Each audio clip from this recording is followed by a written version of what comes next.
তিনটে মেয়ে একটা ক্যামেরাতে বসবে, আপনি এটাই চাইছেন? এই তিনটে মেয়ে এবার ভিডিওতে বসবে।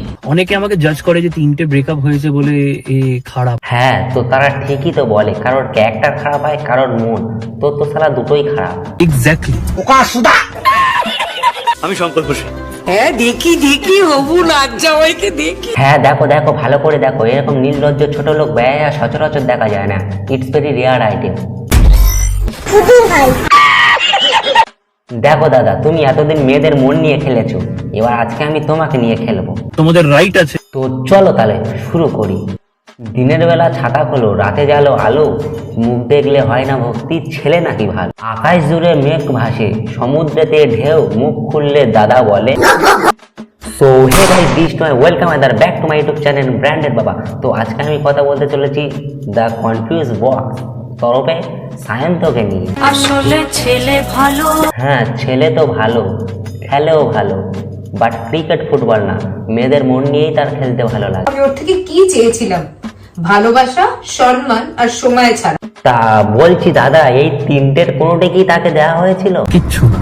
তাহলে ভাবো তুমি কত বড়। আজকে এই জায়গাটা আমার নামতে হয়েছে, আমি এটা কোনোদিন চাইনি এটা করতে। চৈতন্য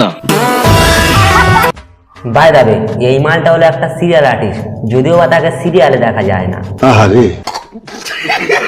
গত কিছু বছর ধরে এ শুধু মেয়েদেরকে নিয়ে ইউজ করে গেছে তার নিজের ইউটিউব চ্যানেল মনিটাইজ করার জন্য। প্রথমে দেবচন্ডিমা, তারপরে প্রিয়াঙ্কা, তারপরে আবার কিরণ।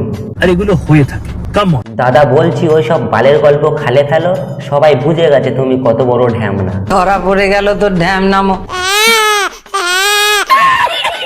যে 2.5 মাস কেন আমি মুখ খুলিনি। দেখো দাদা, একটা মানুষ কখন মুখ খোলে না? যখন তার কিছু বলার থাকে না, আর যখন সে গুটকা খায়, কারণ মুখ খুললেই তো। ও ডিসাইড করলে সম্পর্কটাকেই ও শেষ করে দিতে চায়, কারণ ও দেখে নিয়েছে 5 বছর পরে গিয়ে কি হবে। ওরে সালা, দাদা তো আমাদের আবার জ্যোতিষ বিজ্ঞান। আমাদের পৃথিবীতে এখনো কোনো এমন যন্ত্র আবিষ্কার করা হলো না যা দিয়ে ভবিষ্যৎ দেখা যায়, আর দাদা দেখে নিল হাইলা জাদু। দেখো দাদা, একটা সাধারণ মানুষের ব্রেকআপ হলে সে কি বলে? আপনার জিনিসপত্রগুলো প্লিজ আপনি আমার বাড়ি থেকে কোনোভাবে নিয়ে যাওয়ার ব্যবস্থা করুন। আপনার কোনো জিনিসপত্র আমার আশেপাশে রাখতে চাই না। কিন্তু আমাদের দাদা একটু বেশি ইউনিক। বাট আমি পাঠাবো না, আমি আমার টাচের কোনো জিনিস পাঠাবো না। লোকের জিনিস টেনে টুনে বলছে, আবার আমি দেবো না ফেরত? লজ্জা লাগে না?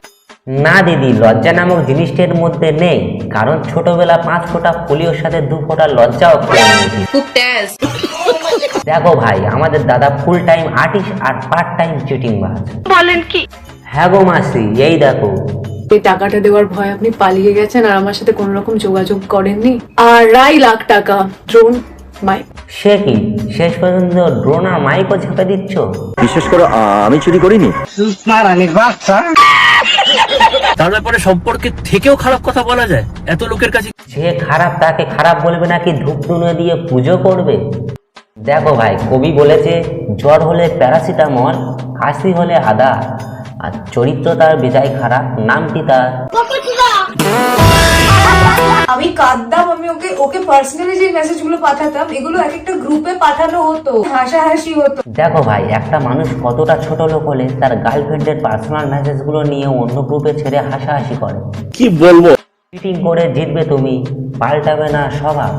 কার্মা ইজ ব্যাক, সময় দেবে জবাব। দেখো ভাই, তোমরা যদি ভেবে থাকো দাদা শুধু মেয়েদের মন নিয়েই খেলতে পারে আর কিছু পারে না, তাহলে সেটা একদমই ভুল। দাদা কিন্তু আবার motivational speaker. Woman, the other name. দেখো দাদা, সোশ্যাল মিডিয়াতে মেয়েদেরকে নিয়ে সম্মান অনেকেই দিতে পারে, কিন্তু রিয়েল লাইফে কে কত মেয়েদের সম্মান দেয় তা দেখা হয়ে গেল। তার জলজান্ত প্রমাণ হলো তুমি। আর এগুলো হয়ে থাকে। Come on. প্লিজ আমাকে ক্ষমা করে দাও। জামাগুলো মানে জ্যাকেটগুলো পরতে লজ্জা লাগে না? জামাগুলো পরতে লজ্জা লাগে না? তাহলে দেখো দাদা, তুমি কতটাই নির্লজ্জ। ও দাদা, তার এক্স গার্লফ্রেন্ড তাকে ছেড়ে চলে গেছে, কিন্তু তার দেওয়ার জামা কাপড়গুলো পরে তার প্রেজেন্ট গার্লফ্রেন্ডের সাথে দেখা করতে যাচ্ছে। বললাম তো আমি বিশ্বাস করি না। আর মুখে আমি মুইটা দিমু। তো এত খারাপ কথা বলছেন, এত নোংরা নোংরা কথা বলছেন, তারপরে দেখবো আমার টুপিগুলো আপনার মাথায়। ওগুলো আমি আপনার মাথায় দেখতে চাই না, প্লিজ পরবেন না ওই টুপিগুলো। না না, শুধু জামা কাপড় নয়, দেবচন্ডিমা দিদির দেওয়া আবার টুপিটাও। কারোর থেকে জামা কাপড়, কারোর থেকে টুপি। বলছি জাইয়াটা তো নিজের টাকায় কেনা তো। আপনি যে আপনার গার্লফ্রেন্ডসদেরকে নিয়ে ক্যাফেগুলোতে যান, মাঝে মাঝে একটু নিজেও বিলটা পে করুন তো। ওরা কত বিল পে করবে আর আপনার জন্য? না ভাই, এতদিন জানতাম মালটা শুধু নির্লজ্জ, বেহায়া, ছোট লোক, কিন্তু এখন দেখছি ভিখারি। এক্ষুনি 1 লক্ষ টাকা দিয়ে ওকে গাড়ি করে বাড়ি পৌঁছে দিয়েছো। ট্রাভেল এজেন্সির বিলটা পাঠাবো আপনাকে, যে টাকাটা দেওয়ার ভয় আপনি পালিয়ে গেছেন আর আমার সাথে কোনো রকম যোগাযোগ করেননি। 2.5 লাখ টাকা। কি বলবো ভাই, এতদিন অন্য টাকায় ঘুরে, অন্য টাকায় খেয়ে, আর এখন টাকা দেওয়ার বেলা পালাচ্ছে। আর এদিকে তার অন্য গার্লফ্রেন্ডের বলে নাকি মলদ্বীপসে সেই মেয়েটাকে আপনি নিজের টাকায় নিয়ে গেছিলেন। আমাকে তো তাই বলেছিলেন যে নিজের টাকায় নিয়ে গেছে, সেই মেয়েটা নাকি এখনো টাকা দেয়নি। কিন্তু এখন তো দেখছি তার উল্টো। না ভাই, মানুষ চিটিংবাজ হয় জানতাম, তাই বলে এতটা?